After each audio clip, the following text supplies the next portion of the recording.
Hello, everyone, and thank you for joining me. I'm Jill Bloom, group publisher of Walls and Ceilings, and welcome to If Walls Could Talk.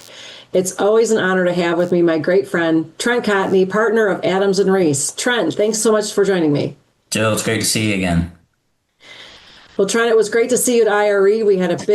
That was a big show. There was a lot going on there, but we have a lot to talk about now that we're back and things have calmed down a little bit on both the drywall side and the roofing side.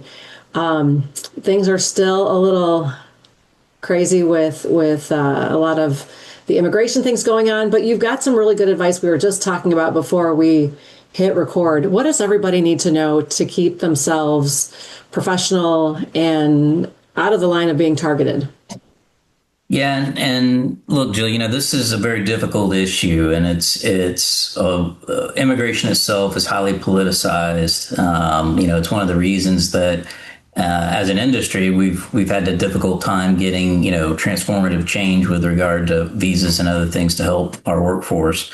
One of the things, the common complaints that I'm getting from all trades and contractors are that their crews are being targeted, right? And it's a difficult thing. So part of what I try to suggest to people and to make sure that everyone understands is that if you have people that work for you, and by that I mean they're W-2s, right? If they're actually your employees, it's a good idea to make sure they look professional at all times. Have an employee badge. There's nothing that says I belong here more than a badge, Yeah. when I'm at an expo or anything else, it shows, hey, I'm supposed to be here. So you can have that. You can look professional, and you want to make sure that your trucks are professional looking, are washed, or you've got the logos on them, you've got your license and tags where they need to be. Whoever's driving has all the required licensure, whether it's CDL or not, whatever you need. And what that's going to do is it doesn't necessarily completely eliminate the chance of being targeted, but I think it's akin to if I was going to show up to a client, I'd wear a suit or wear a sports coat, right? I'd come looking professional.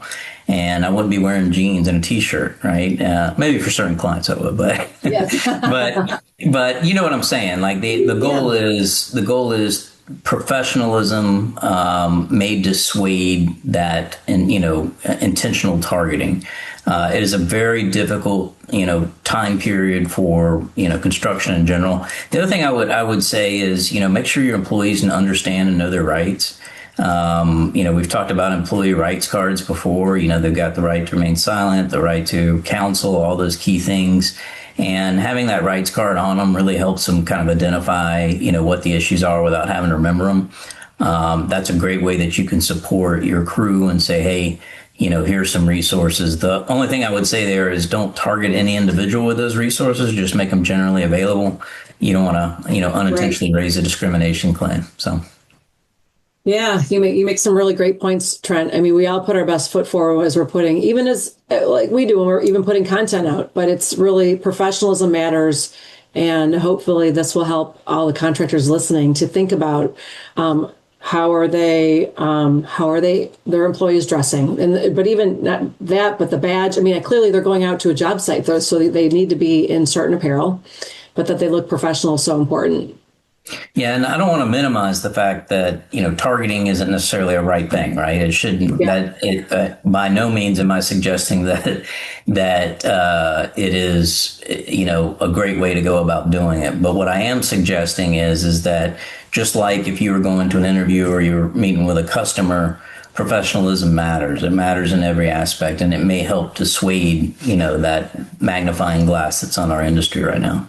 Yeah, yes, because we know it is whether it's drywallers or the roofing industry, we're all being affected.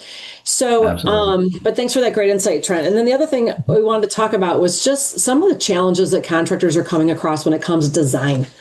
What are you seeing happening? What are the phone calls you're taking, and how can we help? Yeah, both on, the building envelope side and on the roofing side, systems have gotten incredibly complicated. I joke around that, trades now have to be architects, engineers, and lawyers in order to understand how to put something together. And, whether it's building code or R value or manufacturer specifications and requirements, or, local or state, green type environmental requirements, it's becoming an issue where you've got a lot of owners, and a lot of customers pointing the finger at contractors and trades, because the system isn't performing like it's supposed to, right? Now, clearly, if you didn't install something correctly, that's on you, but it shouldn't be your responsibility to, meet certain performance requirements. And what I'm a big advocate of is making sure that, one, you have that conversation with the customer, and two, that contractually you're pushing that design responsibility off of you and onto the architect, engineer, design consultant, manufacturer, whoever is other than you, right? And I think that's the big thing.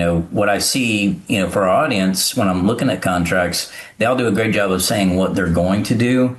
They do a bad job of saying what they're not going to do. And what I want our listeners to really focus on is make sure that you're disclaiming that design liability. Seeing a huge uptick in this. I've been kind of pounding the pavement on this one because of the complexity of our construction standards now.